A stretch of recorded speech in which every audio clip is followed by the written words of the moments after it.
বাংলাদেশে অস্থির সময় চলছে। প্রতিদিন খবরের কাগজে নানা অপরাধের ঘটনা। একদিন টেলিভিশনের এক লাইভ টক শোতে দেশের এক হেভিওয়েট মন্ত্রী ঘোষণা দিলেন, এই দেশে আমি মিসাইল নিয়েও ঘুরি, তাও মনে হয় কেউ গুলি করে বসবে। নিরাপত্তার কোনো গ্যারান্টি নাই।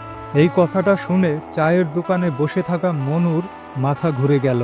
মিসাইল নিয়েও যদি মন্ত্রীর নিরাপত্তা না থাকে, তাহলে আমাদের মতো সাধারণ মানুষের কি হবে? মনু তখন একটা সিরিয়াস চিন্তায় পড়ে গেল। তার মাথায় ঘুরপাক খেতে লাগলো, নিরাপত্তা চাইলে এখন আর হেলমেট বা গার্ড নয়, আল্টিমেট লেভেলের কিছু দরকার। পরের দিন থেকেই মনু রাস্তায় বের হতে লাগলো হাতে একটা মিসাইল নিয়ে। পুলিশ তার দিকে তাকিয়ে ভয়ে চোখ ফিরিয়ে নেয়। রিকশাওয়ালার বুক কাঁপে। চায়ের দোকানদার চা বানিয়ে হাতে দিয়ে বলে, ফেরিতে চা খান মনুবাই, তবু বিস্ফোরণ করেন না। মনু কোথাও গেলে চেয়ার ফাঁকা হয়ে যায়। লাইন লাগলে সবাই তাকে আগে যেতে দেয়। পুলিশ এসে জিজ্ঞেস করে, ভাই আসলেই কি বোমা আছে? মনু হেসে উত্তর দেয়, মেরে দেখাবো? পুলিশ দ্রুত স্যালুট ঠুকে চলে যায়। একবার একটা ছিনতাইকারী আসলো মনুর কাছে। মনু বলল, সাবধান, এটা ফুটাইয়া দিমু।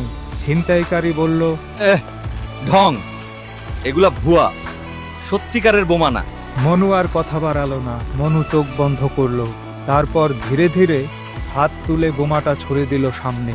এরপর মহাবিস্ফোরণ।